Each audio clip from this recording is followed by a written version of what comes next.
Just incredible! Just incredible, man. Just incredible. Run the thing, eh? Run it! Ladies and gentlemen, I'm Just Incredible. Welcome to the Just Incredible podcast. This is episode 3, and man, I couldn't even begin to tell you how excited I am to bring today's guest onto the show. Been a part of many monumental moments in hip hop, and defining moments for my hip hop love, man. Part of many classic albums, chart-topping songs. Memphis Bleek. Appreciate you, my brother. Thank you, man. Happy here. to be here, man. You know what I mean? Man, it's Just fucking great, man. my G, what's up, man? Life is good, man. Life is good. You know, that's right. We, you know, something that I learned from you just from watching is just keeping it moving forward. Progression. Definitely, man. No, staying stagnant, staying in one place, whatever you want to call it, is just a waste of time, energy, emotion. Facts. Keep going, man. Yes, sir. You know what I mean? I got so many questions I want to ask you, man. I want to start it off by, shouting out the family, man. Noe, Will, oh, man, yeah. Fred C. That's the brothers, man. My you know dog, what I mean? Franton, At the team. you know, the squad. Franny, that, man. So many memories. Franny, one of the realest DJs I ever met, man. He told me roll up on air, and from there, you my brother, dog. That's my brother for life. That's my favorite DJ. And because of the synergy of the people that I just met, I feel like it brings us to this moment today, man. Definitely, man. Dude, there is so many great questions I have for you that I want to get to. I've been listening to your music, man, since 96, bro. Oh, appreciate it. 1996, bro. It's a blessing to still be here, man. You know, absolutely. I don't take it for granted. Trust me. I know you don't, man. I know you don't. And just to think of all of the memories from 96 to now and the ones we're getting ready to continue to make that I want to talk to you as well. Let's talk about where we're at right now with Warehouse Music Group, man. Shout out to family, Warehouse Music Group. You know, my partner Debo. You know, Cheech, PJ, everybody out there working, Uncle B.I. My artist, Huey V. Huey V. You know what I'm saying? Was playing me some joints from Huey V. This guy's nice. Yeah, man, I appreciate it. Huey is he's a rare talent, man. I always tell him, like, a lot of guys can rap. Like, I tell people, like, it's the best way to put it is with beats, there's producers and there's beat makers. I love this. I feel like the same way with artists. There's rappers and then there's artists. Okay. You know what I'm saying? Right. And Huey V is an artist, and I definitely want to get that point across to people because, rappers, it's like disposable music. Rappers, you come and go. It's like a beat maker, they come and go. A producer is here forever. Forever. You know what I mean? So an artist to you is someone who's got their visuals down. They've got a vision for not just album number 1, maybe album 2, 3. Yeah. And more hands-on with the process. That part, and the artist is more genuine. Like, about an artist. Like, it's countless. We don't have to name no names or throw nobody under the bus, but you could just think off your head of a lot of artists you've been listening to for years, and you don't even know what high school they went to. Oh, man, that part. You don't even know where they from. You know what I'm saying? So that's just like, you just been rapping to me. So it's like the Raw Report. So anything that came out fly that year, you rapped about and you stayed relevant. Yeah. But an artist, you know his struggles in 5th grade. No doubt. You know he fell in gym. Right. You know he caught a flat tire going to see his first girl. You know what I'm saying? You know his prom date.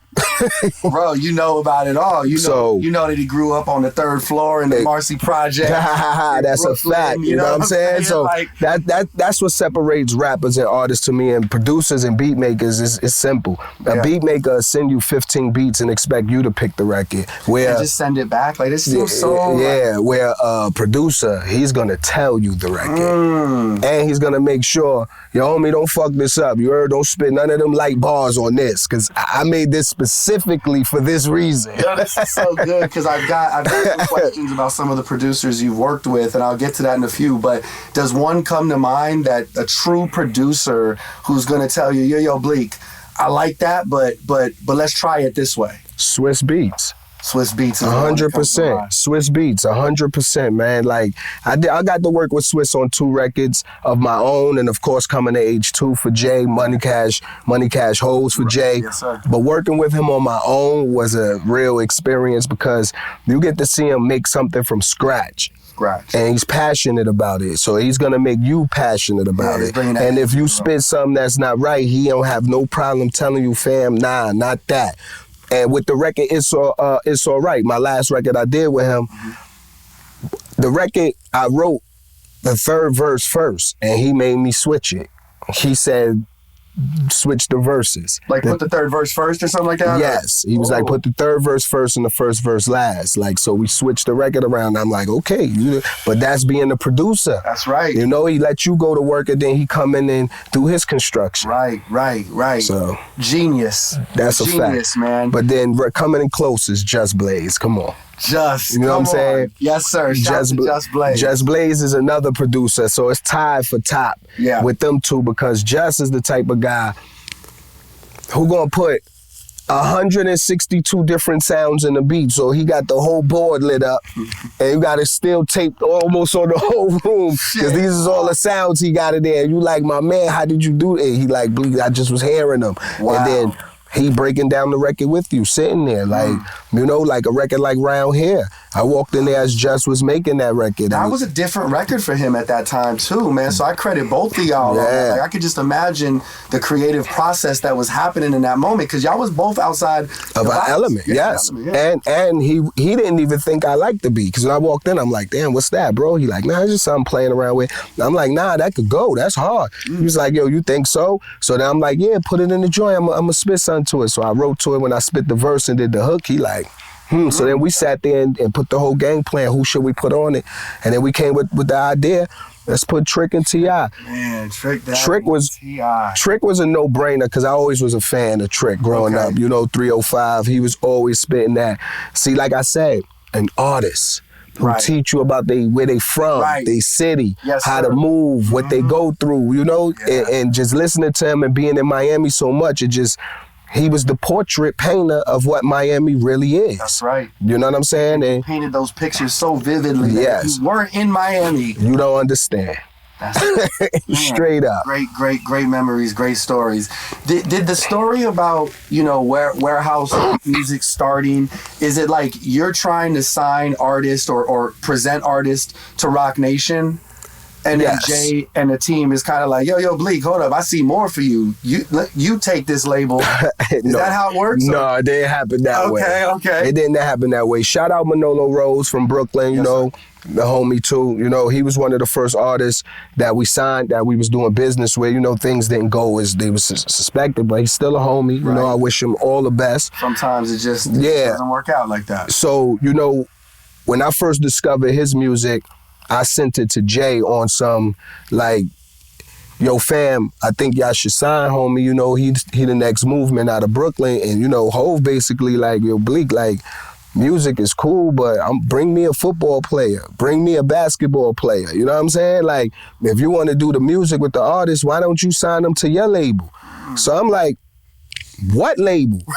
He's like, you tell me the name and you got it tomorrow. So I'm like, okay, no problem. Okay. And then I called my partner Debo, like, fam, we thought we was gonna do some management thing, but turned out we got a JV opportunity. Come on. And it happened like that, just like that. So and that's how Warehouse grew from the car, Right. And now we got Huey V. We had Casanova first, you know, man. free the homie Cass. Shout out Cass. Shout out the homie Taxstone. You know, that's the family. Yes, sir. And you know, Cass was the second artist we had. And you know, like I said, man, these rappers, you know, they outside, B. They outside. They trying to get Bleek outside. Word up, they outside, man. Yo, he's from Milwaukee? No, Huey V is from Milwaukee. Casanova from Brooklyn. Of course, no, yeah, absolutely. Yeah, Cass from Brooklyn, from Flatbush. Shout out the whole Bush. I love Cass. I had a couple chances to meet him when he was in town. Yeah, Cass a good dude, man. Super energetic, man. Yeah, I love the energy. I wish he would have went into the acting atmosphere, man. Wish he had a chance to do that, you know? But like I said, man, free the homie. Free the homie, baby. Being a part of so many classic albums, Bleek, what makes a classic album to you? The fans, man. You don't know. Like, when you rapping, you don't know. That's the beauty of music. Like, you rapping from the heart, what you feel, the things you go through. You know what I'm saying? You don't know what that other people feel just the same way you do. So you really don't know, man. It's the fans that dictate it. Like when I did Coming to Age, my first album, to me, it was just me rhyming what I knew, what I was going through, what was these eyes saw in the midst of that time in the projects.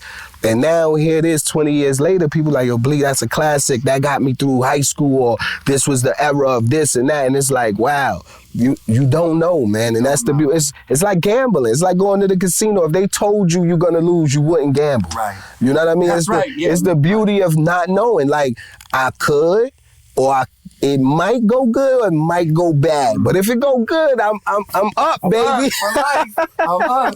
So, but I think that the word authenticity has to fall into place in creating these albums, and certain textures and sounds that bring out that honesty, you know, can put you in the running. Right? And yeah, that comes with the team too. You know, it's the team, the A&R. Shout out Lenny S. Yeah, you know what I mean? Yes, before he was the super famous manager, running around photographer, throwing all the biggest parties that he don't invite me to when I see you is on. Come on, Lenny. Yo, gotta have me on that list ASAP. You know what I'm saying? He was my A&R extraordinaire in the studio, you know, coming up with the concepts with me, picking down beats, brainstorming, and we made classics together.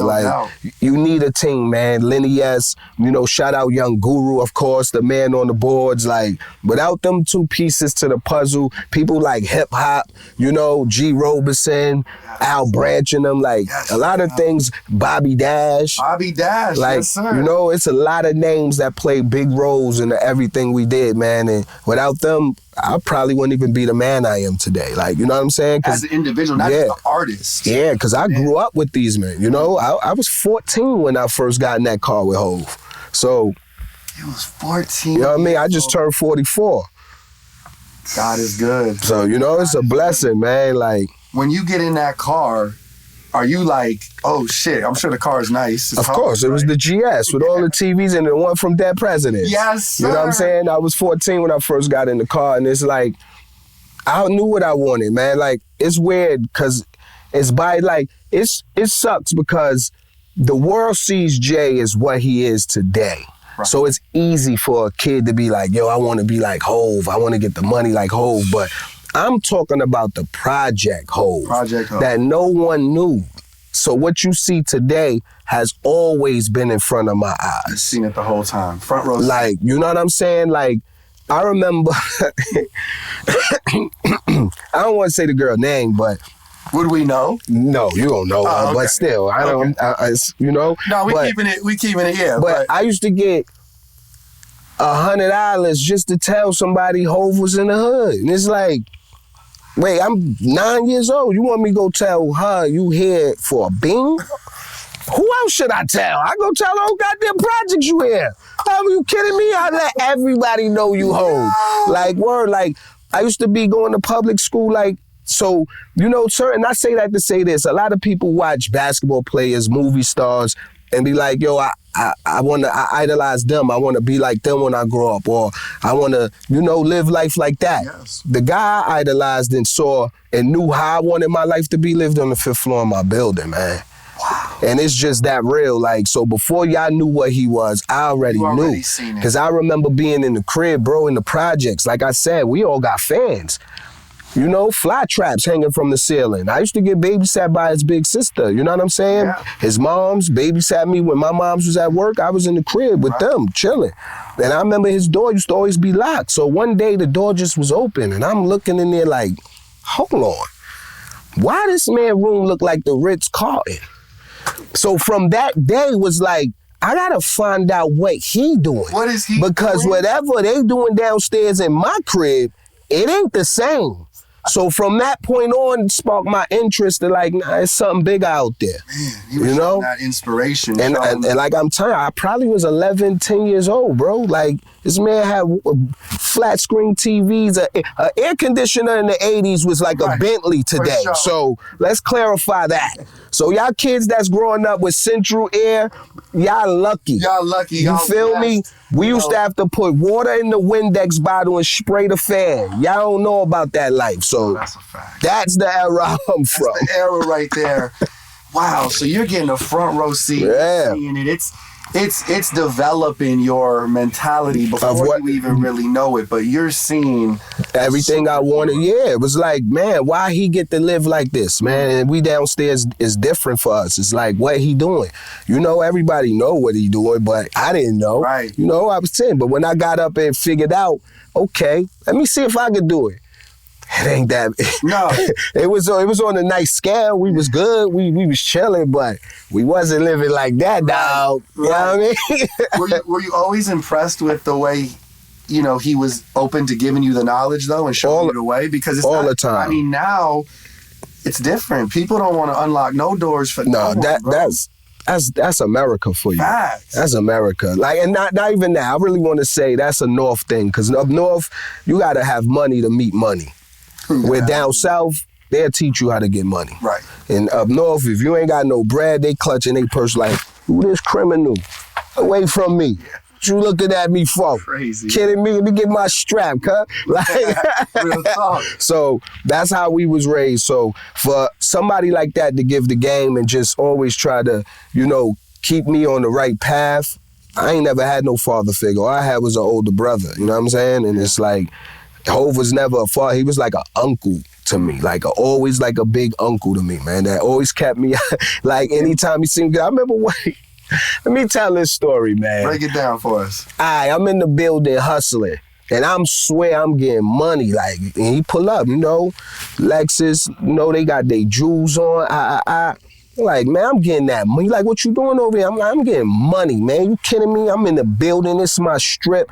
This is what it is. And this is my building where we live at. So he like, word, let me see what you got. So, you know, my little stupid self, like, all right, let me go. I go on the stid ass show. What? We got pack. They got G-packs out here. What up? We chewing over here. Nigga took in the projects, we had an incinerator. Okay. Where it was like a trash chute, but for the whole building, and it was a compartment at the bottom. You threw anything in there, there's no retrieving it. It's over. It's over. It's just consider it gone. Yeah. He threw my pack in the incinerator. Like this, yo, man, let me catch you hustling in the bill. So now I'm like, wait a minute. That's a G-pack, fam. Like, you just threw $1,000 away. Like, gave me $2,000. It was like, yo, man, ain't for you, man. I see bigger things in you.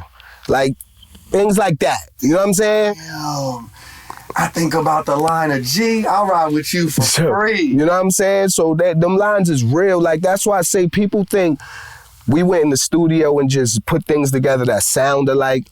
We was spitting our life, man. The real life, man. Like, that was real. A G, I ride with you for free, dog. I didn't need... Long term. Like, it's to the point where, shout out Source Money, you know, my manager, B-High. Mm-hmm. You know, I never told this story, but this is a good time to tell it. Because, you know, a lot of people look at Bleek as like, of course you're gonna be down. He all the way up. Right. Why not? Like, that's Jay's bro. Of course, it's easy for him. So listen, Fast track pace. When Coming to Age dropped, I had a deal on the table. Ah, okay. See, remember, Hov it wasn't always Rockefeller Records. That's what people assume, that when Coming to Age was out, I was already signed to Rockefeller Records. Right. We chilling. I was still in Marcy. I didn't move out of Marcy until my first album came out, To Memphis Bleek Is. So when Coming to Age 1, 2, It's Alright, I was in the trap. Still living wild. Yeah, I had to meet a girl to move out and moved in with her. It was like, where you from? You got what? Your own apartment? You my new girlfriend. Yeah. I love you from today on. Oh. That's it. I love you, baby. Where we going? Mom out. Yeah, I'm out. Baby is gone. Right, so, right. Baby's out the house. So that was it. But we was in the trap.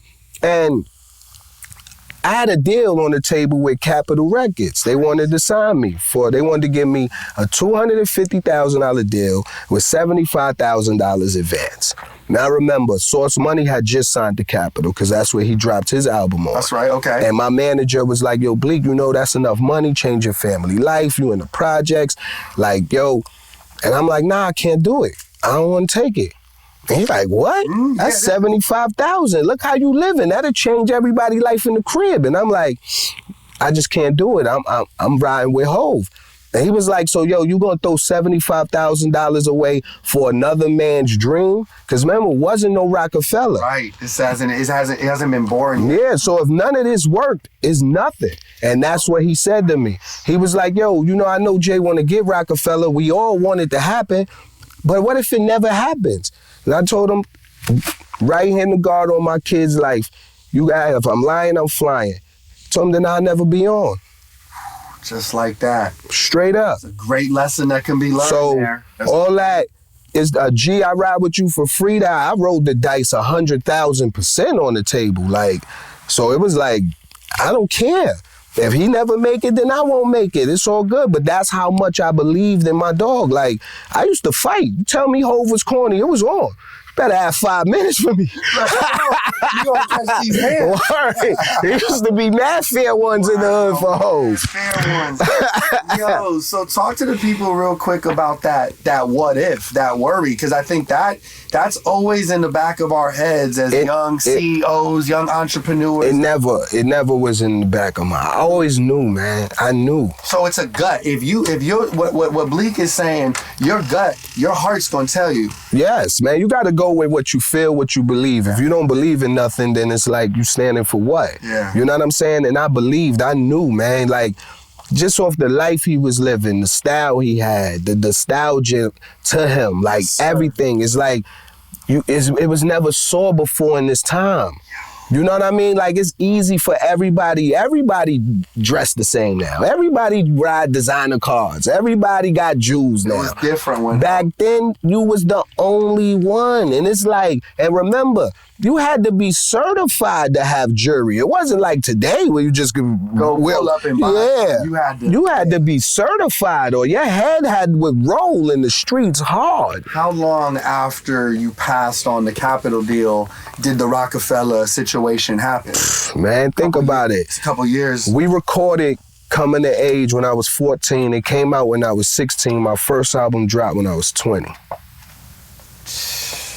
Patience, my brother. Patience. You know what I'm saying? So 10 toes down. That's it, bro. I was with the team, man. It was Marcia or nothing. I didn't care. And I always knew, like, my thing was like, yeah, I could take a deal with them over there, but who gonna have my back like a person from my building? Just like that. You know what I'm saying? And a person that always steered me in the right direction. It's like, I'ma jump off that train now, like for a couple dollars. Like, back then it wasn't a couple dollars. That's a lot of money for But sure. today, come on, man. 75 grand, like, man, he did that? Oh my God, he was a stupid guy.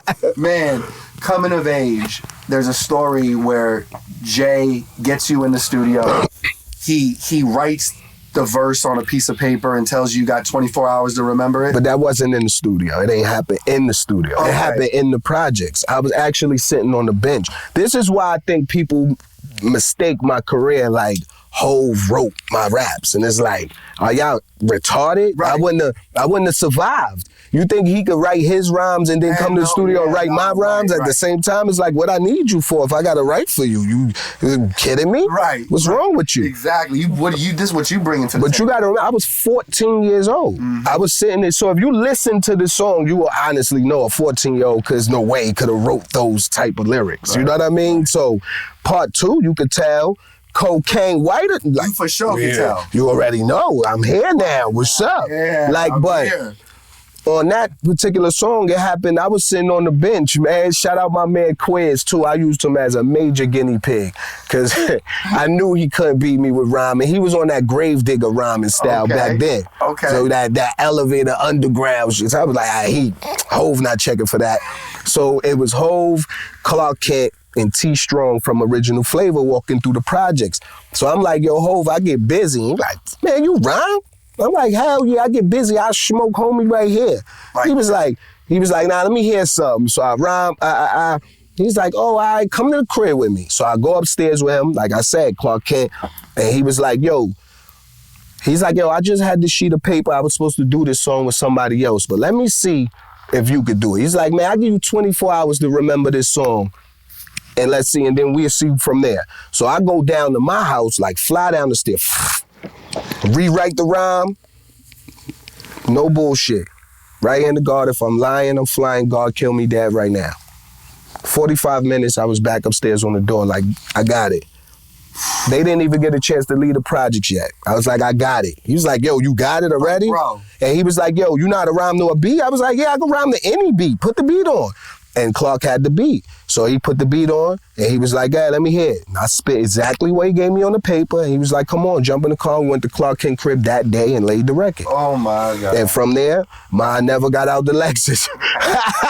That was it. Word up. Right there. That was it. Was the paper easy to read? I just figured like, if I was to write that shit down. Jay wrote like almost in pig Latin almost, man. He wrote so small. Real doctor's writing. Yeah, like so small. His letters used to be so small, like, man, what the hell? So yeah, you almost had to use a magnifying glass to read it. Because there wasn't no iPhone, so you young kids like a magnifying glass? Yes, of course. That. Yes, sir. Yes, sir. What a story, man. What a story. I want to get more to some of the stories, you know, from the early days. Let's bring it to right now. Are we going to do, is this Verzuz thing? Oh, yeah, that's going down, man. Because there's a lot of trash talking going on online. It's going down, man. You could talk trash, but you got to show up to the fight, right? Yes, like sir. Mike Tyson said, everybody talks shit till they get punched in the face. Yeah. You know what I'm saying? Yeah, yo. I know you got some body blows. Yeah, you better, like I said, man, come prepared, please. This is July. No rhyming over the vocals month. Yo, cause you know, we're not saying no names, but there was that was one of the things from an earlier verses where somebody was rhyming over verses and shit like that. I never did that. I never had the opportunity to do that. Like that's all the like tours you're on, yeah. I remember when the days was DAT tapes, when you had to make your DAT tape of your show, and then you go to the spot and just put the tape in and let it rock. No breathers, no pauses. Next record come right on. Like that. Yeah, so there was no rhyming over with the words. Are you kidding me? Like I said, like that's cheating, man. It's a God's gift to be able to put words together and make it make sense, and then make somebody else be able to relate to them same words that you thought of and recite it. Oh, so a person should not be able to recite your rhyme better than you. That's right. So if a fan can sing your rhyme one take without punching in anything, right, why would you need the words on your record? That means you can't. I see that. So that means the fan is more talented than you. Oh, shit. Yo. You know what I'm saying? It's talent, man. Like Rakim said, MC may move the crowd. That's right. We don't want to play the radio version. Come on. The radio version don't move the crowd. That moves the car. Yeah. So this is, July is National... No rhyming over the vocals month, man. It's called Do Some Cardio, rehearse. Don't miss leg day. That's very important. You don't have to run. You could do a fast walk, you know. It's all good, man. And it comes from, you need a good OG, man. Well, yeah, he's saying you need permission from the big homie. Speak on that right now. Permission from the... See, listen, this is what people don't understand, right? Now, let's give some clarity to the word or the title, big homie, right?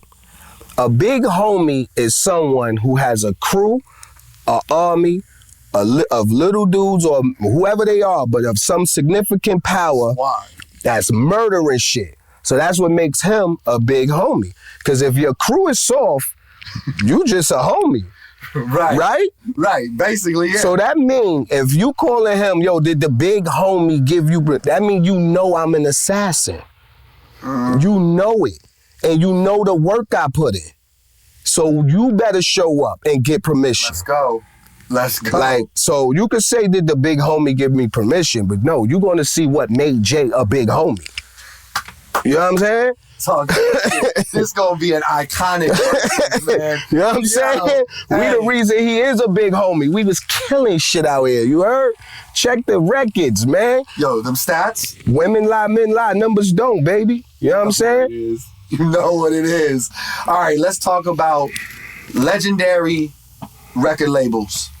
Rockefeller Records, one of the most dynamic record labels of all time. Of course. Bleek, can you name 5 other top? Not 5 other, because Rockefeller's in there. So what's your top 5? Other than Rockefeller? Let me get 4 others, because Rock's in the motherfucking conversation. It's a couple. Man. It's a couple, man. You got Rap A Lot. You got Slip and Slide. Yes, sir. You got Cash Money. You got Rough Riders. Yes, sir. You got Murder Inc. You got G-Unit. it's a couple crews, man, that put some numbers on that board. Yo. You know what I'm saying? And that was the one. This was all that era, so that makes the records y'all was doing even bigger at that time. It's like the Chicago Bulls, like how Jordan kept certain players from winning titles. Yeah, Rockefeller Records was holding the motherfucking flag. Nah, you had to, man. It was too much pressure in the studio, man. Baseline. I was just on the phone with Freeway and Young Chris the other day, and we was going over the Verzuz shit. And them niggas like, yo, Bleek, I know what you got, but yo, we doing it. And the vibe, we was just, you know, the camaraderie of going back and forth with ideas and this and that, and don't forget this record, what about that verse? It made me miss the days and remember the days of Baseline, man, because it was still sharp and steel in that room, man. It was impossible for you to even go in there and write something whack. It was technically impossible. You're literally listening to the fire. Ultimate, you was going in one room, you got state property murder and everything. You go in the other room, you got Hove destroying shit. You go in this room, Dipset in there killing shit. So you looking at yourself, wait, whoa. When I get the room, I gotta do what the fuck I gotta do. So it was that kind of pressure. You said you were on the phone with Freeway and Beans, was that or Free? I was on the phone with them the other day, but it was me, Free, and Chris. I would love to see a project or a concert. Like, is there any talk of y'all ever possibly hitting the stage? I want us to, man. You know, I want us to do something, man. Like, for us, Rockefeller movement again one time. But, you know, it's... Gotta see how the stars line up. Yeah, and it's like, as bad as I want us to, I'm pushing another agenda, man. I'm trying to wear that boss hat. You know what I'm saying? Yeah. It's warehouse, man. You know what I'm saying? It's Rockefeller forever. Don't get it twisted. If they call and be like, Bleek, suit up, we out there for war. But, you know, it's warehouse right now, man. I've got a few questions about where you suited up, so we gonna get there. I got a few questions where Bleek suited up. Let's go to Hard Knock Life Tour, because this was such a monumental tour. Mm-hmm. And I you know, I'm falling in love with hip hop. This is all of my favorite artists on one stage, and you don't even think this is possible at that time. Oh yeah, and it really wasn't. Bleek. No, it wasn't. Y'all broke down so many doors with this tour. First, let's speak just on that, just on the idea of let's try this. I was young. I didn't even care about that aspect. See, now it's like, yeah, we can elaborate on that. But if you'd asked me that then, all I cared about was like, I got 3 months out the projects. Let's roll. We out here. Let's go. Word. But now, no. You realize of doing the first tour, hip hop tour, no violence, like, you know, of all the many groups together, and y'all going out and even getting along as a group. So hard. It's monumental, man, and it can never be done again, man. That it was amazing. That was one of the best times of my life, I can honestly say, man. Rest in peace to DMX. Yes, I built a crazy relationship with him. Dog. Man, DMX is one of a kind, bro. That I know he in heaven barking on somebody right now. Word. Yo, that energy, DMX's energy was just so different when he would hit that stage. I heard stories of Jay saying, yo, I'd be standing on the side of the stage and we'd be watching him and he'd have women crying and chanting, and then he does a prayer and he takes his shirt off. Yeah, it was different. Talk to us a little bit about those memories. Yeah, DMX was different, man. He come out, I remember that first beat, that doom doom. Doom doom. Yo, you feel it, man. Yeah. Yo, you feel it. It was just the chills you get when X used to come out, that the energy built up, and then when he run out there, man, it was just like, damn, man. Like I say, bring you from a high to a low, and then bring you back to the medium, and then hit you with a prayer of blessing you, basically. So, like I said, man, he was a one-of-a-kind angel that walked this earth, and, you know, everybody get their time, and it's the message you leave. That's why I say, like, you know, we get cards, we get jury, but when you leave, man, only thing you leave is the person you was. That's it, who you were. People gonna either say you was good or you was, you know, piece of shit, but that legacy. That's it, man. Do you have any memories? Because we've seen like backstage and all that, you know what I mean? Mm-hmm. Anything that comes to mind that you could tell us and share with us from the touring days? Because y'all on a tour bus, man. Oh man, you know, touring days is we like that. That's what I'm saying. Like when they say on the Hard Knock Life tour, our bus was Rikers Island. That's 100% facts. We didn't have no food on our bus. We didn't have no electricity some days. The heat didn't work. We fighting. We gambling. Like, remember, I didn't know Beans and them like that. So you just took a couple Philly dudes, couple Marcy dudes, put them on the bus and said, "Hey, ride out for 3 months." So there was a lot of war on that bus, man. Me and Beans came off that bus brothers. We was either gonna be brothers or enemies because it was war on there. Hard knock life. Straight up, man. It was nothing easy about that, man. I love that, man. I love that, man. Such a fan. Word. Let's go back to Reasonable Doubt now. Do you got a favorite song off of Reasonable Doubt? Just for one specific reason, The Evils. Because I stole the record out of the studio because it was so hard to me. I'm like, I can't wait for the album to drop. I need this listening to crib every day. Somebody snitched on me. Bleek got the record. Bleek in the hood playing the record for niggas. So listen, let me tell you a story, right? So it used to be this DJ we used to have, and he stole a record. And niggas kidnapped him because he had long braids. Like, you know how niggas had the braids go down their back and all that? Yeah. Niggas kidnapped him and cut 2 braids off down the middle. Word? For stealing the record out the stew. So, you know, mind you, I'm young, so I'm like, these niggas niggas stole on me? All right, cool. They ain't cutting my hair. Nah, hell nah. I don't care what y'all do to me, y'all ain't cutting my hair.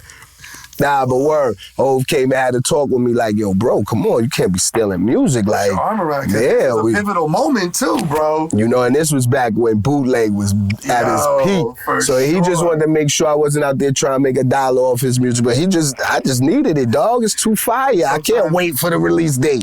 I need this in the crib now. So yeah, that record, just because I got G-check for stealing it. Wow, The Evils. Wow.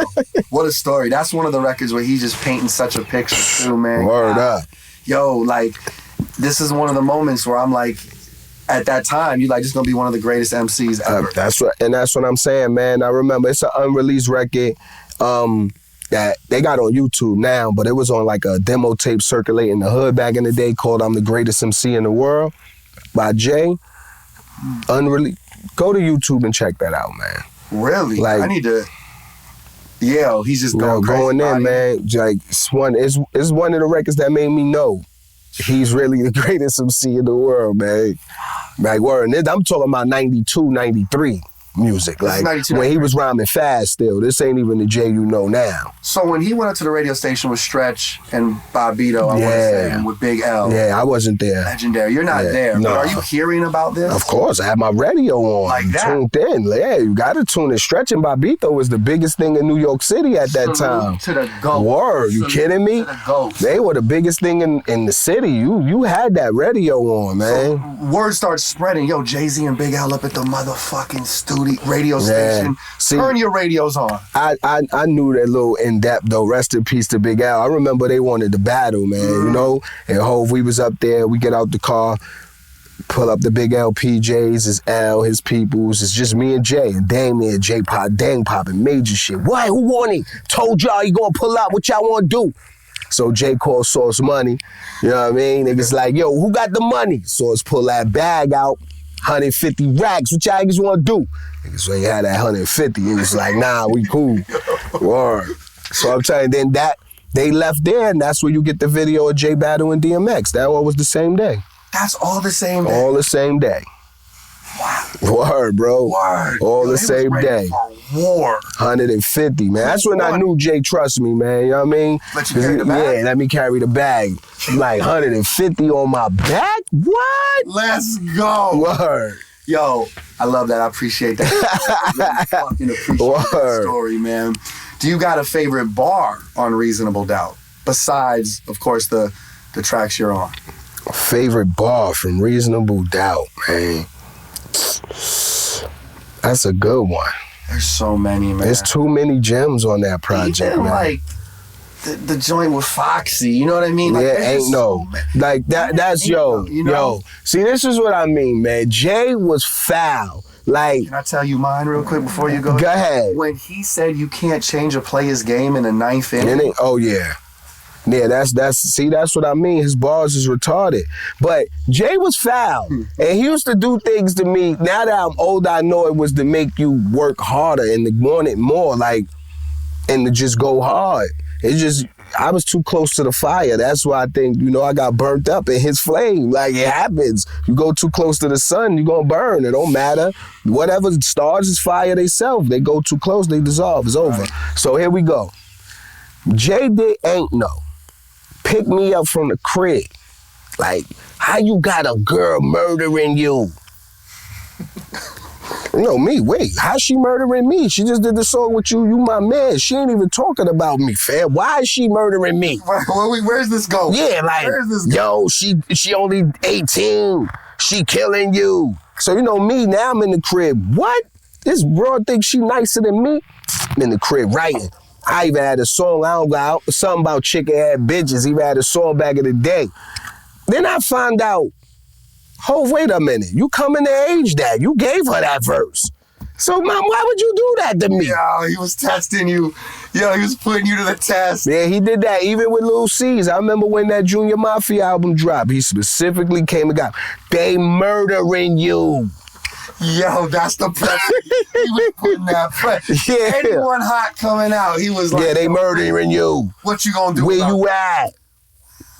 Word. Like that. Yo, was foul, man. That's my bro. I love him, man. You got, like you said, steel sharp as steel, man. In the words of Beanie Siegel, man. Steel sharp as steel, man. And that's how it was, man. I remember Beans came up and got his deal when he first rhymed. We in there, he spitting all them. They like, all right, we gonna sign him. Go in the booth and do a joint with Bleek. We did Crew Love. The first day I met Beans, we recorded Crew Love. So, I'm in there, I spit my joint. Yeah, I smoke weed now, I don't give a... And I'm like, yeah, I murdered that. Then here come my man. I'm trying to make boardwalk money, new brick money, new Blue 6 money, Peru trip money, flew in 6. I'm like, hold the... Wait. Where this nigga from again? Yo, Philly in the building. I moved down to Philly with Beans. I gotta know what these niggas into in Philly. Why the fuck is he rhyming like this? Word. I was in Philly on 21st and Siegel with Beans like this. He giving me guns. Like, nigga, I don't even know who to shoot at, but let's roll. Fuck it. Rockefeller die as long as you and I keep it like a drive-by. Like, where Beans was, let's go. Beans is the reason Memphis Bleek spit the way he did. Ooh, with that type of intensity? Because when he came, he changed the landscape. Like, when you heard the locks, of course, I remember hearing Jada when he first said, y'all niggas is like yellow lights. I'm running through y'all. I'm like, who this nigga? I'm going to Yonkers tonight.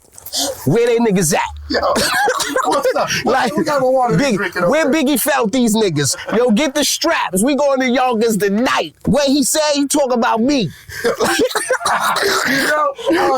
for sure talking. So I was like, how these niggas, what they doing out here? So I'm like, all right, them niggas is nice. That's Biggie and them crew. But then when Beans came on this side, and it was like, wait a minute, man. Wait, what the fuck? Bleek, you got to go back to the wood. We got to go back to the gym. I was like Rocky and the Drago fight. Take me to Russia to train, my man. Right now. Word. Yeah, but it wasn't when I did Who the Fuck Want What with Beans.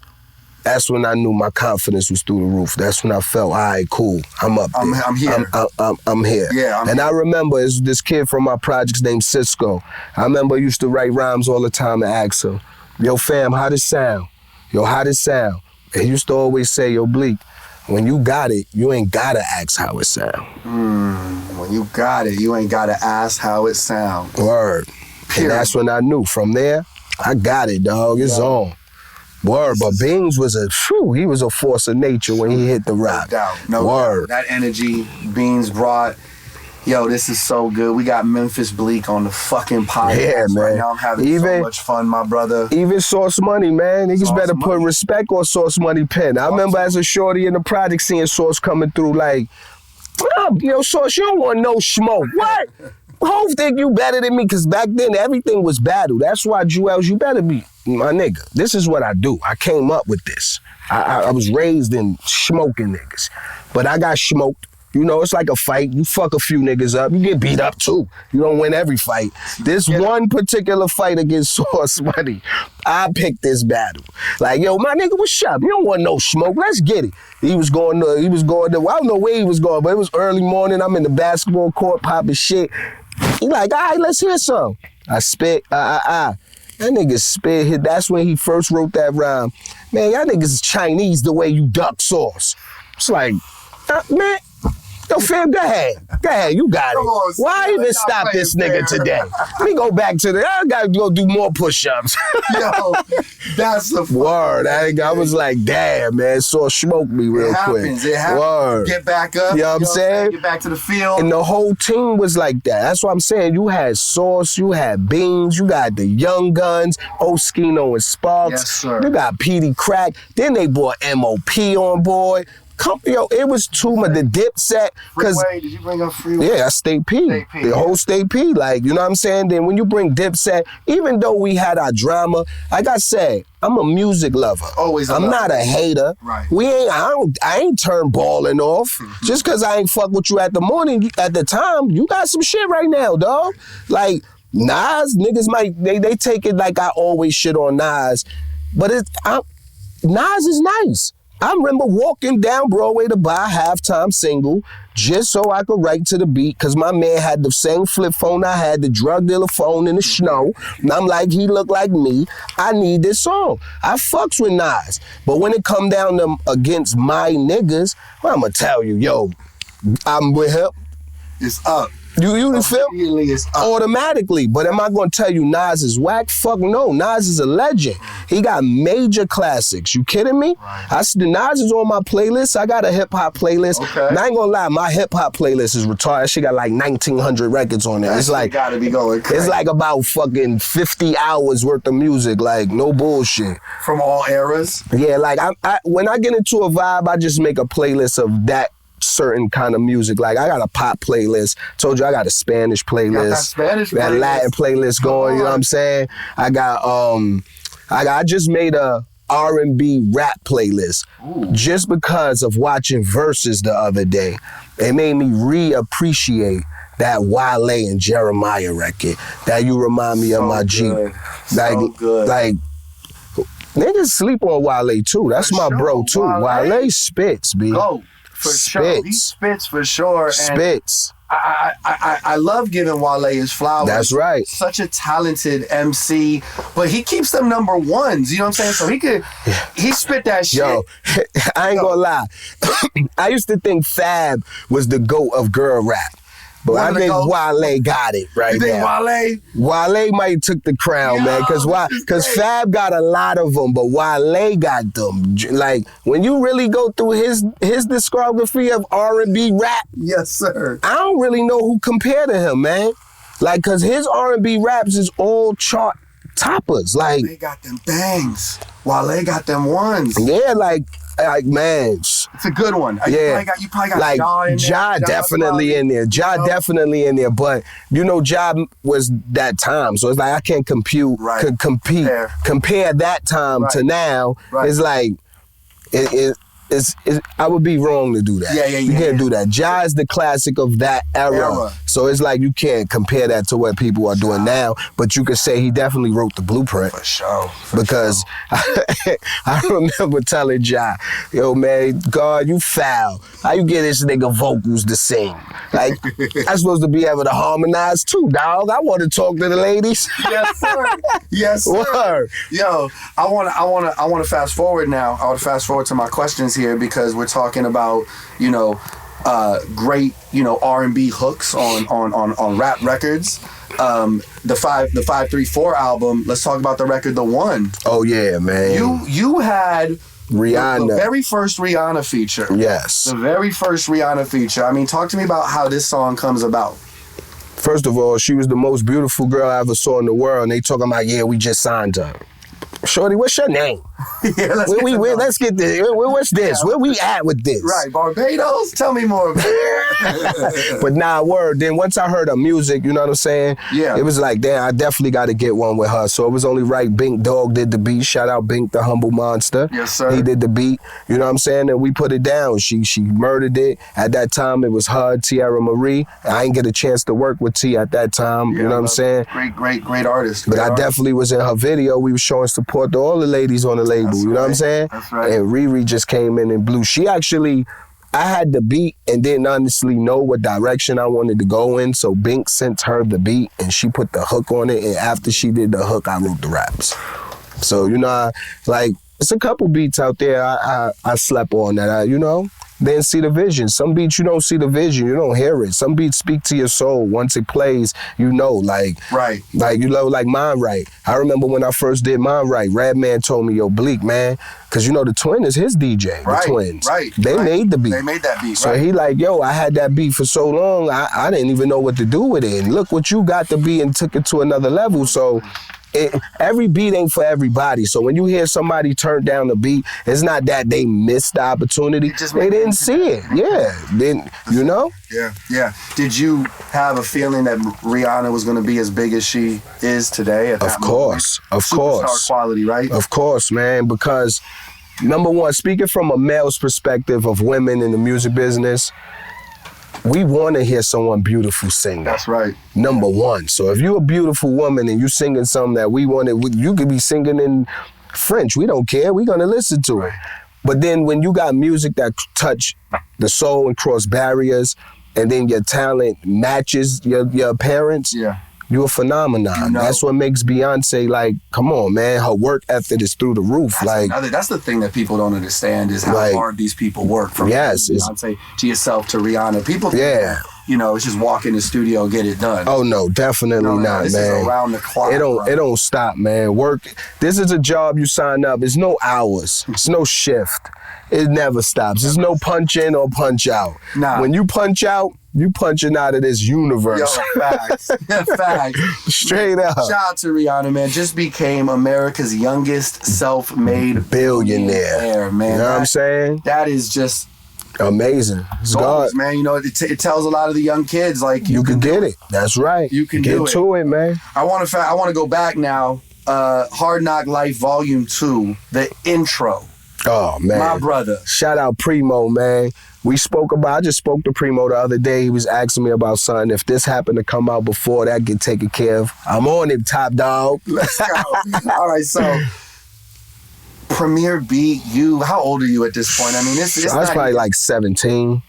And I remember we did that in the classic D&D studio. So I was like, this is why I'm mad that it was no camera phones video, then. Right, you know what I'm saying? Because D&D was, just to be able to be allowed in that studio, you knew you was amongst greatness. Period. You know what I'm saying? Anybody couldn't go in D&D studio. That was only meant for the elite. You know what I'm saying? Like, only the elite was in D&D studio. So to be able to work with the legendary Premier and make something so monumental like we did, because like I said, at that time, I'm just rapping what I know.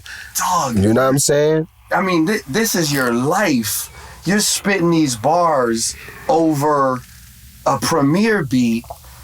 Jay's got already Reasonable Doubt out. Yeah. It's like, and this is the introduction to the album. To the fucking album. I mean, do you feel the moment in the moment?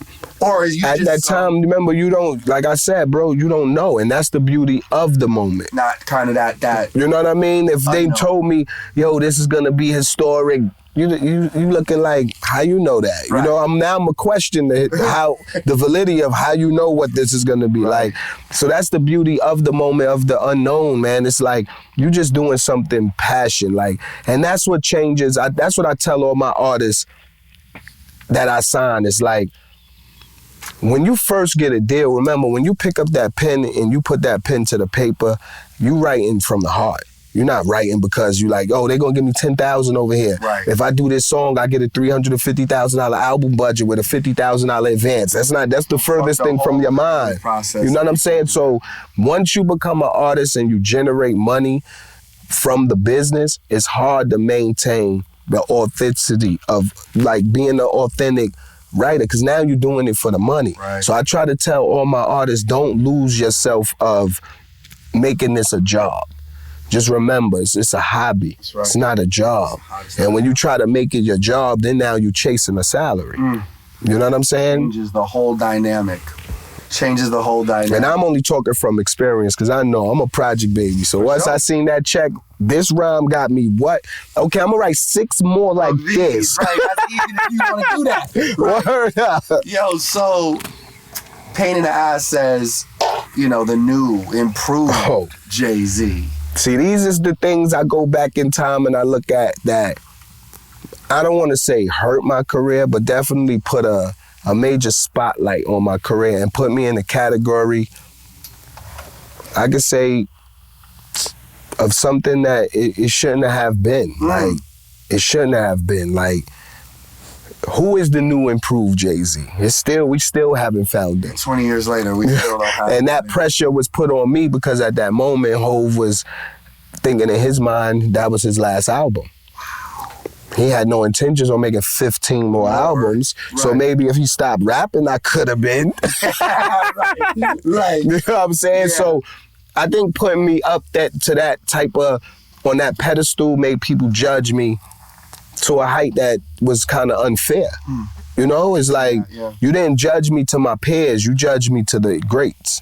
Like, they never put me in, be like, yo, Bleek, Ja Rule, Joe Buttons, The Lox, or Bleek and Cameron, this and that. They put me with, somebody told me, Bleek, you supposed to be doing verses against 50 Cent. Like, what? How? Right. I sold 500,000, he sold 5 million twice. Yeah. Damn. We supposed to battle? Right. Okay. Yeah, man.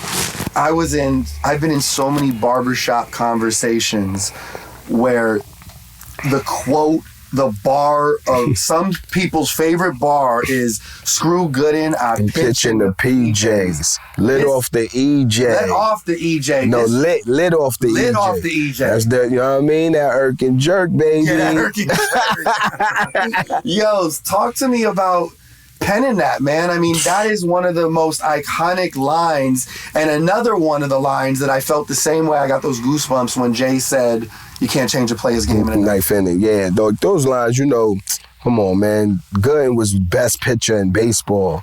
I got a picture. Real good. Yeah, I got a picture with his sneakers on. That's how back in the day I go with him, man. I had a picture with his sneakers on, word. So, you know, and then when he went through his situation, you know, drugs tear a lot of people down back in the 80s. He was one of my idols looking up, you know, when I threw a baseball, I wanted to throw a baseball like Doc Gooden, like, you know what I'm saying? So when that happened with the drugs, it was like, man, screw Gooden. I pitch in the PJs, and you know what I'm saying? Lit off the EJ. I kind of exaggerated with that. I split Dutchess with my ring finger. It just that. Now that was fly. You know what I mean? Just to say, but it's impossible. Yeah. I love what y'all did. With Change the Game, man. Change the Game remix. Oh, man. Shout out Corrupt and Daz, man. Them my dogs, man. Yeah, man. You know what I'm saying?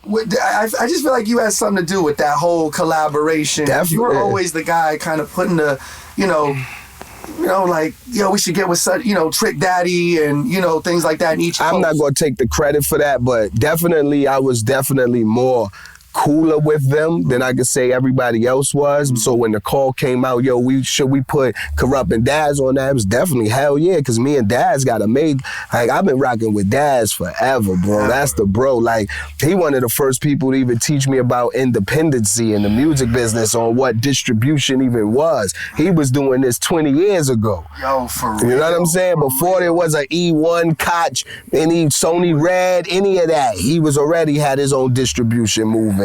Doing independent records, 50 albums a year, like, huh? Going crazy. So, you know, he was the first person in the game to even bring up independency to me. Really put you up on that. Yeah, huh? Put me up on game. And you know, every time me and Corrupt link, man, that's my dog, man. I got special relationships with a lot of artists in this game, and I can say you can see that. And you can say a lot of my relationships with a lot of artists definitely came from the West, man. Cause Richie Rich, my brother too, man. You know, from the Bay. You know what I'm saying? I had my dog, man. He used to take me around there getting that dank back in the day. We was good, boy. Like, I mess with everybody from the West, man. You know what I'm saying? Y'all was a major influence in music, man. Daz and Corrupt, those guys held a position out here similar to what you were doing in NY at that time. And the parallel was always so fly to me because hearing what the shit they were kicking and then hearing what you was kicking, like we said earlier, just took us right to the spot, man. That's what painting the picture was, man. Right, you just wanted to bring people to your community. And I remember when I first seen it, back in the day, you watching the TV, it's cool, but when I was in the game to see a movement birthed from the ground up and to see their way of life, the hardest to me was No Limit and Cash Money. Because to be from the same city, it's easy to be about the same thing. Right. But they're from the same city in two total opposites. So that was the beauty of the New Orleans picture that they painted. So good, man. You know what I'm saying? There's one, we from Magnolia, we soldiers, and the other one, we No Limit. We hit that was the beauty of it, you know what I'm saying? And he was the ice cream. I remember when I first seen the Ice Cream Man. Pulling up in the ice cream truck, he was the snowman. Come on, man. It was classic. That's classic era music time. Classic era music. We'll Definitely. talk more about that era here in a few. Let me ask you this. I wondered this as a fan. You being one of the first MCs signed to Rockefeller. I was the first. The first MC. Yeah. Facts. Fucking first MC. Memphis Bleek. Word up. M-Easy. You know what I'm saying? Extra money, yes, baby. Sir. And I think about J. Cole being either one of the first or the first to be signed to Rock Nation. He was the first. The first, right? That's right. Did y'all ever have any conversation? You'd have been the first guy I would have called in that situation, just as did he ever hit you up for any advice, or did you have any conversations? Nah, me and Cole, we always kept it cordial. That's my dude, man. I remember when Cole first came around, him and Wale had the deal at around the same time, but Wale was, moving over from another situation. Right. And we went on tour together. We was in Canada. Them dudes is crazy, just know that. They definitely one of us. You know what I'm saying? Yes, sir. Even though my man walk around like he baby Jesus now, he definitely one of us, dog. You know what I'm saying? He was Mr. Nice Watch before Mr. Nice Watch. You know what I'm saying?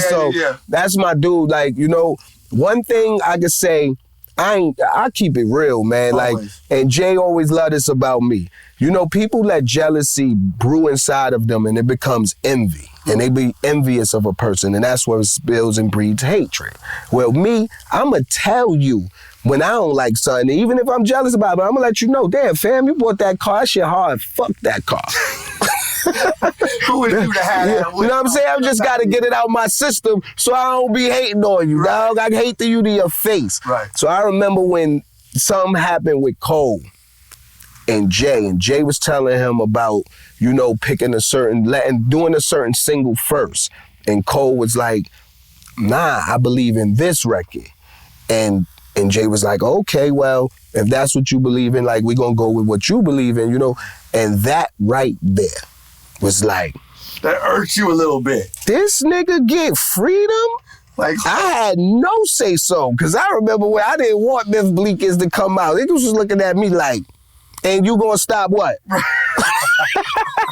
So it was that moment. It was that the freedom J. Cole had. I was 14, so I always grew up with the guy. I got introduced to the game with the guidance, but I wish I had a little bit more freedom. Yeah. You know what I'm saying? A little bit more, and then, who knows? Jay probably learned from those same situations. Definitely. And applied them to that in the new role. Probably, who knows? But you still to see Cole say that and get his was like, whoa, you probably sitting there I've seen this before. I was like, yeah, Jay gonna shoot that down. And he's like, nah, whoa, what just happened right there? Word. Oh, man. So, that's too good. But you're so human. That's what I love about you, man. Your energy's always on 100, man. You're always so honest. Always, man. You keep it 100 and so genuine. Appreciate that, man. I try, man, because like I say, I know a lot of people that work, they try hard. They do talent shows, demo tape after demo tape, waiting in the rain to give their tape to a certain person. I was blessed to grow up with a person to give me my opportunity. So I don't take it for granted. Right. And that's why I try to give the opportunity back. Because this is the gift that keeps giving, man. I got a deal 20-something years ago, and here I am still giving deals out from that deal. So this is the gift that keep giving, and I wish I could touch as many as I can. And I'm like, most people be like, yo, he's gonna sign everybody from Brooklyn. I give everybody a deal. I don't care if you from Jupiter. Your music hitting, come to the warehouse, You dog. just gotta be hot. That's it. It's only two kind of music: hot, not. No in between. I don't want no cool music. Hot or and not. That's it. All right, let's play. Let's create a big three team, big three basketball team, but hip hop version. Old or new? I think we could cover all eras. How would you like to do it? It's whatever you say. It's your game. I'd like to. Yeah, man. I got home court advantage. Yeah, it's your game. Let's go all eras. We'll start from '96. You know what I'm saying? We'll start from that era. Okay, are we doing any bias? Because of course Jay is number one on the team. Well, I would assume you would take. Or we keeping him out of this? I think it's fair. It's my home court, but I think you get Jay. You know what I'm saying? Okay, so he got one slot from all eras. So check it out. So for the first pick in the big three draft, automatically Memphis Bleek selects Hove, Jay-Z. number one. Longevity. You want somebody on your team with longevity, somebody who know the game, got experience, right? Yes. And going to breathe life into the other troops, give them inspiration, make them believe they could do it too, right? You need a player and a coach, a floor general. Floor general. Okay. All right, I'm going to go Kendrick Lamar. I'm going to go Kendrick Lamar. I'm Definitely. Right now, I'm going to go Kendrick Lamar. That'll be my first draft pick. Okay. Your number 2 pick, bro. Drake. He's going with Drake. Oh, Drake. Shit. The cheat code. No, ain't no cheat code. I fucks with Drizzy. I'm not going because the hits. Drizzy be spitting, my nigga. Yo. Drizzy spit. Niggas try to act like he all about the girls. You cannot deny that man's pen game. So like I said, I'm about putting up points. We gotta win. So I need a nigga who gonna score, who gonna drop 50. You know what I mean? I need a whip on my team. Sir. He putting up points right now. We building a big three, right? So I got a floor general, and then I got a nigga who dropping 60 a game. So, Steph Curry. You know what I'm saying? He don't miss. You know what I mean? I like that. Okay. Let me think. All right, I'm gonna go. I need a legend on my team. I'm going Snoop Dogg. Okay. I'm going Snoop Dogg. That's my bro. I'm going Snoop Dogg, like you said, a general out there. That's right. That's going to lead by example. That's right. Deliver the hits creatively. Work with all types of producers from Dr. Dre to Pharrell. So that's my number 2. Okay. Number 3, I need a big man, because if we got a scorer and we got a floor general, we need a big man up there. My man B.I.G. on the boards, man. B.I.G. on the boards. Hove, Drake, and Biggie, big 3. B.I.G. on the boards. Why? Because he gonna clean up anything left on the ground. He like Shaq in the paint. Damn. You know what I'm saying? Yes, sir. Yes, sir. But then, I got a new era squad too. If we keeping it all new era. No. If we want to just do new era, I'm gonna go Lil Baby. Because you need somebody in the street. You need somebody grimy, that AI attitude, right? Yeah, you know what I'm saying? Attitude. So I'm going to come in with that AI attitude. Then you got to go with somebody like, who would I say? You definitely got to give it to the J. Cole. Yeah. I would bring J. Cole in as a number 2 pick because J. Cole is the Klay Thompson of the team. Facts. You know what I mean? A quiet killer. Facts. You know what I'm saying? Come out with the baby Jesus outfit and hit you with 40 from the baseline. You know what I'm saying? Yeah, for sure. He gonna be going crazy. You know what I'm saying? And that's 5. Yeah, but this is my second. This is my second string. Second string big 3. Okay. My other 3rd pick for this one would be, I'm gonna go with some straight out of bounds, out of left field. I put my man Plies in there, man. Plies? Gotta put my man Plies in there. Plies in there. You wouldn't have saw that coming. Nah, they wouldn't have saw that. There's always that, you know what I'm saying? one player on the team, that Dennis Rodman or that Metta World Peace. Yeah, I ain't gonna give him the Metta World Peace. And shout out Metta, that's my dude, man. Shout out to Metta, that's my guy. But I'm gonna give Plies. He what's my man that was on the Lakers with Kobe? Rest in peace, Kobe. What's my man that's hitting the other homie girl? I forgot his name right now. He a coach. Yeah. Wait, Yeah, I forgot his name right not now. Doc Rivers, right? No. Fisher. Derek Fisher. D Fish. Shout out to my Derek Fisher. LA Laker champion. That's why we need Plies. You know what I'm saying? He a floor general. Ain't gonna talk that shit, so he gonna talk everybody else out their game because he gonna tell them they ain't pimping, you ain't getting no money. Get out of here with that bullshit, we game. So we need a nigga like that. He like the Draymond on our team. I'll give him that title. All right, wait, I'm gonna round out my first third. This is great, bro. These squads. All right, look, I'm gonna round out my first squad, then I gotta go Tupac. Tupac. Definitely. So I got Snoop Dogg, Tupac, and Kendrick. Yeah, and Kendrick. That's my first three. And for the second, for my second, because you grabbed Cole, so I'll go. Did I start my second yet? I'm picking Nas. Okay. I'm picking Nas.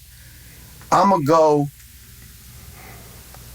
Scarface. I'm gonna go Scarface. And then to defend Plies, I'm going Beanie Siegel. Ooh. I'm going Beanie Siegel. So, you got that's another one of those. Yeah, I don't think he gonna talk beans out his game. He ain't gonna. What's my man used to play on the Clippers? He play for the Timberwolves now. Damn, I know. Beverly. Yeah, that's the home. Yo, I never met him, but you know somebody who lived that life you live. Who one of us, man. I gotta say, man, we identify with each other. We know each other. That's what we love about him, man. He's definitely a one of us type of guys, and I love his game. I love his attitude. Yeah. Word, that just I don't give a fuck attitude. I love that, man. You know. Yo, Bleek, I want to talk about a comment I heard you make one time that I thought was so valuable, and you had said the quote, "Opportunity is worth more than a check." Oh, of course. Anytime. Can you elaborate a little bit on that, because especially today, whether you're an intern, I know interns who turn president as you do. So, man, I work with one. You know what I'm saying? You kidding me? Shout out Shari Bryant, man. Shari Bryant was a product manager, an intern first, turned product manager. Now she's the GM of Rock Nation. Man, that's so beautiful. It happens to the best. Like, elaborate a little bit. Yeah, on that. but I say the opportunity is worth more than a check because there's a lot of young guys out here that do anything for money. You know what I'm saying? And it's like the money comes and the money goes. The opportunity lasts forever if you treat it right. I love that. You know what I'm saying? Opportunity lasts forever. You're a testament to that. It's the gift that keeps on giving when you use the opportunity that's given to you. That's right. Excuse me. Well said. Added that. You know what I'm saying? But that's what I'm saying. Like, the opportunity, it outweighs the check in numerous ways, man. Like I said, money is made to be made, spent. If you make enough of it, you get to save. But when you make just what you need, you're going to spend on the things you need. But the opportunity gives you that opportunity to keep spending on the things you need. You heard that. The opportunity. I mean, Bleek, if you'd have took a $70,000 check, who knows where I'd be? I probably wouldn't be sitting in this chair today. And I'd be sitting here talking today. That's the beauty of the moment. Yeah. You know? Yeah. If I knew back then the significance of what I was saying, of course, I probably would think different, but the way things turned out, shit, glad I did. Word. A few more moments I have to ask you about. I appreciate your time so much. All good, bro. We out in LA, we out in Cali. You're out here on your own time, so I do appreciate it. Yeah, I just came to chill. Shout out my wife. It's her B-Day, so we just came out to do a little bit of shopping and eating. Yes, where's another better place in the world, right? California, man. All right, let's talk about... All right, Bleek, you're an honest man. You're a loyal man. You always stand by integrity. You know, Bleek, I would like to know your opinion on who had a better verse on Renegade. This is more barbershop talk. Who had a better verse on Renegade? You really trying to spark some drama. Everybody, of course, like, I feel like certain songs Jay record be over people's head. Like, it's not at that time. I think even getting on the to same me, track. The streets and everybody, the public opinion, of course, says Eminem, right? At that time. Go back and listen to that record today. I bet you all gonna agree it's Jay. Because, you know, Jay was talking something that was so far of what you even understood or could comprehend that you didn't know what he was talking about. So, of course, when somebody laying the groundwork and is, hey, the wall is red, it's black trim on it, you know, it's like, oh, yeah, he talking about that. This guy talking about something out the room I can't see. You know what I'm saying? So, verse aged better. That's right. And so to me, of course, and it's non-biased, at that present moment, I believe too, Eminem had the better verse. Well, I appreciate you. You know what I'm saying? But going back and listening to music as they age, you can see it was equal. It's no better verse. It's just a marvelous song. It's a beautiful moment in hip hop. Yes. I'm just glad I wanted to hear you speak on that for perspectives like that, because even the Ether takeover, people had the similar thing where it was like the streets was saying one thing right away, and then I personally, maybe I'm biased. Right. You know what I'm saying? But I just Takeover was the shit for me. Yeah, you know Takeover was definitely the better record, but I could definitely say Ether had a major impact. It did have a big impact. It had a major impact. I remember the day Flex dropped bombs on that shit. Was ready to go to the station and hang everybody. Was you sitting there listening to the radio? We was in Baseline. We had the radio playing. We had it on. Word. Niggas heard it when it first dropped. It was like, oh, and that's when Jay went and did the Super Ugly. And as you can see, Super Ugly was so far advanced and so far disrespectful. Right. At that time, it wasn't appreciated. Right. But people disrespect niggas' kids. I just seen somebody throw somebody's son in the trash can on Instagram the other day. So if you replay Super Ugly at this present moment, what would the opinions be, you know? Because disrespect is at an all-time high. What? Today, you kidding me? People disrespecting kids, moms, wives. Like, it's retarded in this world. It's like a Inside Out t-shirt. Dre, he pulled up that Dre beat for that Super Ugly. That shit had the West Coast ringing off. Yeah. It was hype off that. Know what I'm saying? It was hype off that moment. See, that's what I mean. People didn't appreciate the level of disrespect then like that. Let that drop today. Like, word, condoms on the baby seat. Oh. You know what I'm saying? I thought Ether had moments like that too, where they were a little more like, ooh. Yeah, no, like not as many facts though. Like, you know what Ether was, man? That beat. Mm-hmm. You cannot front. Ron Browns fucking put his ankle, kneecap, fucking his whole leg in that beat. You know what I mean? He did his thing. That beat ring. You cannot get, man. Hot music is hot. Like I said, it's hot and not. That's it. You getting the untold truth right now with Memphis Bleek. You mentioned listening to the radio the night Ether dropped. Yeah, I want to talk about the night fucking Rockefeller went up to Hot 97 for the classic freestyle session, which is iconic. And I'm glad there was a camera somewhere. Word, right? Word. Because it's on YouTube. People, I get tagged in that every day. And like I said, we didn't know that was going to be as big as it is today. Energy, like, is Jay like, come on, Bleek, we going to the motherfucking radio station? Nah, like, it was a text. Shout out Carlene Ballin, his old assistant. Okay, you know what I'm saying? She sent out a major. This one we had Blackberries. No, it wasn't even Blackberries. It was the two-way pages. Okay, the two-way. Yeah, sent out the major two-way page alert to everybody. Hov said, bring your best rhymes, write your rhymes. We going to Hot 97 tonight. We going to shut the city down. And that was just it. Was the temperature like, yo, this is some shit around the city, the motherfuckers are playing, we got to go up there and set a real tone tonight? I don't know why we did it. Still to this day, I don't know why we went to the radio station and just went crazy. It was just, like I said, I just got an alert. Bring your best rhymes, Hot 97 today at 8 o'clock. Be there. Two things I want to say about it as a fan. I mean, I do radio here now in LA, and I watch MCs come up to the radio station, and without even saying it, I know they're trying to have that moment. Yeah. That is an iconic moment that we all look up to. And as a DJ, I want to recreate that. You gave a couple people that moment, man. You kidding me? I watched the Leakers, man. You gave a lot of people, man. It made me respect. I discovered Lotto from your platform. Thank you. I discovered the Baby on your platform. Damn. Like, you know what I'm saying? Like, a lot of people that I listen to today, I discovered from your platform. Oh, so man, that's I appreciate it, man. Word.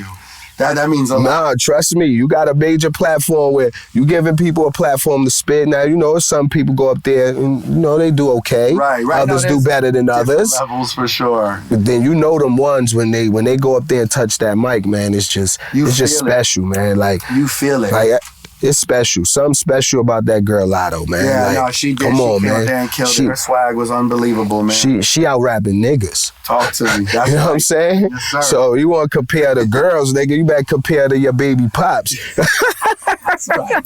That's right. What? I just want to. You were the first one to kick that fucking freestyle off that night too. Yeah, man. Next up. You know what I'm saying? It was like I believe that's Bleek. we just was ready, man, for anything. And that's what I love, like I say about our team then. It was, we all inspired each other. Like I said, it was no way we was gonna let anybody fail. Right. We wasn't that crew like, yo, look his son, his rhymes ain't up to par. Yo, if he was lacking, we was helping. Him. Right. You know, we was over there giving you that extra boost. You know, that's the kind of, we wanted everybody to win. That's the camaraderie I love, man. And that's the mentality I still grow with to this day, man. Like I tell people, they print money and burn it every year. There's enough of it out here for all of us. I don't have to kill you to get it.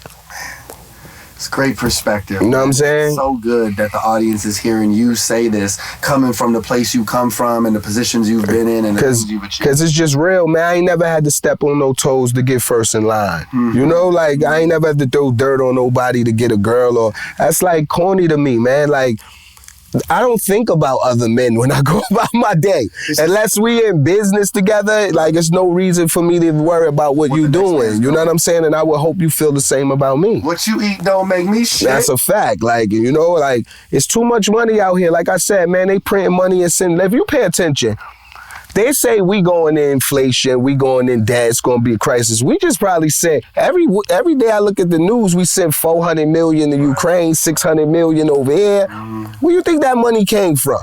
They printing that, man. They print it and they burn enough money out here for all of us. You don't have to kill nobody to get it. Maybe if you linked with niggas, you'll get more. Yeah, facts. You know what I'm saying? Like, yeah, instead of just like keeping it so to yourself. You know that's what I mean? right. You know, like, you give the game out, man, people appreciate it. And you give them, like I said, man, I want to teach you how to fish. I don't want to give you fish. Amen. Amen. I want to teach you how to fish. 2 more questions, man. 2 more for you. Bleek, can you take me back to 2001 Summer Jam? Oh, man, which one? With Michael Jackson? Michael Jackson. Yo, listen, Mike is the realest. Rest in peace to Mike. I respect Mike. Mike is so real that he had it, like, you know, we had the passes backstage. And it was so, Mike didn't want nobody looking him eye to eye because he said he didn't want nobody negative energy. Ooh, that's hard. So his security, if you wasn't with Jay, family, or anything like that, every spectator back there, staff and everybody, if you wasn't one of us, they made you turn around and face the wall because Mike didn't want you making eye-to-eye contact with him. Yeah. And I remember Mike walking through, he had the little mask, remember, he used to have the see-through bandana over the face, coming through, he had the kids with him. Man, I'm just looking at Mike like, this nigga really they made niggas turn around face. These ain't even police. Like, how would that, what? Like, you the G. And then when, it's like Jay got Mike in the building. Like, it's monumental. So I'm thinking of that perspective. Like, hold on, I remember being a kid, they shut down. Like, you know how people get videos that debut on BET, VH1? Yes, sir. I even seen, you know, big stars, you might debut a video, ESPN, you big. Mike shut down every station with his video drop. Every station. It came on 2, 4, 5, 9, 11, BT. Even your local station was playing that Mike video when his video dropped. That's how big Michael Jackson was. The biggest. You know what I'm saying? I see people compare Chris Brown to him. I love Chris Brown. He's my dude. He's very talented, but man, Chris Brown, man, he got all the talent in the world, but Mike was a force, bro. People died at this man's show because they seen him. Like, that man stood on the stage for complete silence for about 10 minutes while people screamed and fainted. No song, no nothing. You tell me what artist today can stand on the stage for 10 minutes and don't say one word and people gonna pass out fainting. Screaming and fainting. Who? Right there. There's no artist today alive that could generate that kind of excitement. There's no one on this earth. True story. Mike was a different force, man. So when he walked in that building, man, shit just like, my mom's was like almost in tears because I had my mom there. You know, everybody was there. It's Summer Jam. Yeah, everybody said hi to Mike. It's Summer Jam. So when, like, in New York, Summer Jam is like equivalent to the family reunion, but for the whole city. So you seeing cousins you ain't seen all year. Like, hey, what up, cuz? It's the barbecue. What up? Word. Yeah, word. So Mike hits the stage. And that city blow up. It erupts. It just goes crazy. This is viral before viral. I was still in shock. That's why you don't even see me in the pictures. Because I was still in awe like everybody else. Like, yo, really, man, Hov got Michael Jackson in the building. And everybody, it's a video after that. You know, that's what I want to talk about. I love the video after it. Because everybody's like, yo, this the reason why Hov clipped them niggas. The meme? Yeah, the meme, I love it. Talk to me about the interview. That's where I'm going, Bleek. Yo. You right next to Hov. They got one with me talking in Spanish. Like, it's all kind of memes with that video while Hov standing there. And let me tell you the story. That wasn't he clipped us because we was too hype, me and Dave talking shit. Hov knew. What can I say? There's nothing else to talk about. I brought Michael Jackson to Summer Jam. Y'all niggas talk, man. What I'm saying. You fucking kidding me? I don't got nothing to say. So does he tell you, does he kind of nudge you and say, yo, I'm not going to really, I'm going to just stand here. Y'all do this? Yeah, he said it. He said, yo, they want me to do this interview. I'm just going to stand there. Bleek. And I'm like, all right, cool. I'm going to talk shit. Y'all niggas know what it is. Rock, nigga, we here. Y'all niggas don't want no problems. Yeah. Yo, so when I see the video later, like, yo, this the moment Jay knew he couldn't fuck with the niggas no more. I'm like, yo, that's foul. Yo, that's foul. Yo, that's foul. So I want people to know, man, I enjoy this shit. I love it. So when y'all come up with your own theory or what Hov doing, and I'm part of it, like, yeah, clip Bleek. I love it. That shit funny to me, man. I be in the crib like, damn, Hov clipped me because I was too hype at Summer Jam. No, I would have been I'd have been on a trillion. Word. I think I gotta do something worse than that to get clipped, y'all. All right? Word. Facts. I don't think screaming on the mic gets Bleek clipped. Yeah, nah, it's for life. It's right. It reminds me of when there's a clip that goes around of like couple of the Laker players and they're like celebrating a win. Yeah, and Kobe just sitting there. Like this, I would trade all these niggas. I like that meme too. Bleek, tell me what do you think? Do you have the greatest intro of all time, being that you're on one of the most iconic intros? Do you have an intro? There's a lot of talk about Meek Mill intro. Right. It's up there. You got to give it. Definitely, you got to give it. But me, I would honestly say, man, what album? I want to say the wrong album. It's the one with Jay-Z saying, if you cracking the CD right now and reading the credits, you got your windows rolled down. I think that was volume. It's not. That wasn't Dynasty. Is it volume? It's not volume 1. No. It is. It is Dynasty. It's Dynasty. It's either Dynasty or the Volume 1 album where he's standing, with the gray rock suit on. Either one of them albums, I don't know. If I pull my phone. Let's look. So that's the one, because the other one you're talking about, he's rapping over the Primo beat. Yeah, no. Hold on. No. Hold on. All right, let me tell you. Here we go. Let's go to the Dynasty? 50 albums. Nah, it's not Dynasty. I know it's not. It's Volume 3. Volume 3. Oh, you're right. The Hova song. You're right. Hova song. Yeah. I know you just ripped the packaging off your CD. That's it. You reading the credits right now. Yeah. That's the hardest intro. That motherfucker hard. You know what I mean? That's the hardest intro of all time. Yeah, Hova song.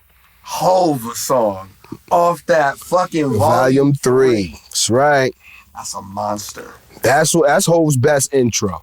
Everybody stuck on because that's a slept-on album. So so I don't expect everybody to jump to that one. People slept on it. You got So Ghetto on it. You got Do It Again on that. You got fucking Big Pimpin' on that. Which, by the way, like Round Here and Is That Your Chick? Those just felt like records that was paving the way for records like, you know what I mean? Yeah. I really want to give you your flowers on just having that vision and that feeling and that pulse like that. And like I said, I just identify with people that I say is one of us, man. Like I feel like we're a certain community of people who've been through a certain lifestyle, who grew up and experienced certain things that we identify with one another. And We not the guys out there trying to steer the youth wrong. You know what I'm saying? We not gonna give you no bad information. That's right. You know what I'm saying? So when I say they one of us, they one of the elites, man, that really paved the way for these young guys and still giving out game to pave the way. We not out here giving out fake knowledge. I would never tell some kid out here, go do something senseless that I regret doing. Right. You know what I'm saying? So it's like, I'm gonna teach you the way, man. Feed your family, not go in the way so your family could grieve you. You heard that. You heard that. Is that your chick, you, Jay, and Missy?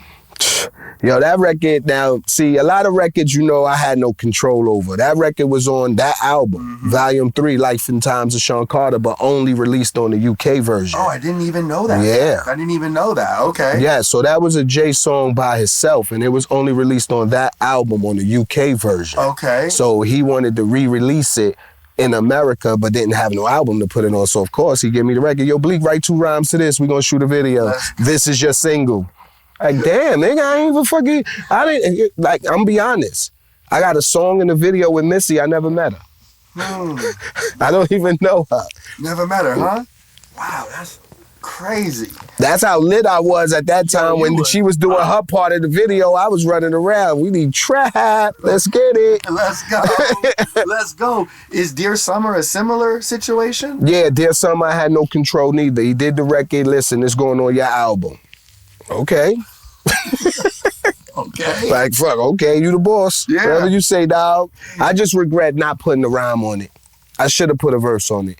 I should have. Was that a conversation at that time? No, but I should have. It's my album. I could have did whatever I wanted to do. But, you know, I almost thought when he did it, and we did it like that, it was almost a reintroduction of what I did on Hand It Down. Like, you know, when you first heard Jay album, first thing you heard was me. Yeah. You know what I'm saying? So I almost wanted it to be the same type of vibe. Yeah. But then everybody like, yo, he super murdered it. Oh my God. So you went. You lost your mind. Yeah, like it was one of the illest verses Jay spit to this day. Oh, on Dear Summer? Yeah. Oh yeah, no doubt. No, that's a beautiful moment. Definitely. Beautiful moment. Could you name a top 5 personal Jay albums? Like top 5 favorite? Definitely Reasonable Doubt, because that birthed everything that we are today. You know what I'm saying? Then after that, I would give American Gangster. I love the American Gangster album. You know what I'm saying? Another one is like, yeah, it's slept on. Yeah. Yeah, I would definitely give the Kingdom Come. That's another album in Jay catalog that slept on. So Kingdom Come comes after Black Album, right? Yeah, no, before. It's the one right before Black Yes, Album? yes. Okay, got it. Okay. Then I would definitely put Volume 2, because that's the one that pushed Jay through every household in America. It changed the landscape of what we even thought was possible. That Volume 2. And then you gotta put the Black Album, man, because such a fucking perfect album, man. Perfect outro to a beautiful career. Like, you know what I'm saying? That was it. That's Bleek's 5. That's my top 5. That's go-to all the time. Yo. Word. Yes, sir. Memphis Bleek, this has been an honor and a privilege. Appreciate you, my brother. This has been such a great time, man. Once again, Warehouse Music Group. That's the label, man. Rock Nation is the parent company. Warehouse is the soldiers. Play get rolled over. You heard? Huey V is the first soldier from, you know. Shout out to Huey V. Shout out to Huey V. We got 2 projects out, 2 EPs, So Below and As Above. Check those out. Both of those monumental records on there. You know what I mean? The kid is a one-of-a-kind talent. And I'm not saying that because he signed to me. I'm happy I found them before somebody else did. Yes. You know what I'm saying? So. Yes, sir. And yes, sir. we just working, man. That's it. We got the new exotic, the new bud out. You know, we'll talk about the brand, Mind Right Exotic. You know what I mean? That's the company. We just released. We released 2 strands. One called Cherry Butter and one called Cookie Butter. We did a major deal, 50-50 venture deal with Backpack Boys. Backpack Boys. Shout out to Backpack Boys. You know what I'm saying? 5 Points Backpack. You know, that's the fam. You know, representing. You know. Yes, sir. You know what I'm saying? So. And we just working, man. We got Duce in every store all across the country, you know what I mean? All the club venues, you know what it is. We working, man. So that's what you need to pay attention to, man. Mind Right Exotics, Duce, Warehouse Music Group, and of course Rock Nation, and life would be great. My brother Memphis Bleek for life, man. You are a role model and a stand-up, you know, soldier in this culture. Appreciate it, that man. gave people like me, you know, blueprints, things to follow, man. I want to say thank you on behalf of myself and millions of fans around the world, man. Thank you, man. I appreciate that. I hope I can inspire anybody to be great, man. Let's get it. Let's get it. So it's too much money out here to kill you for it. Come on, let's get it. Just Incredibles podcast. Please hit that like button. Hit that subscribe button. I appreciate it. If you enjoyed this, we got a lot more great stuff on the way, man. Please digest and enjoy this amazing interview with Memphis Bleek, man. That's right. Just Incredibles podcast. The Rock, man. For life. Hold up one time. For life. For life. Love, baby. Peace and love, y'all. Just incredible. Hey, yo, just incredible. You don't know, eh? Keep winning.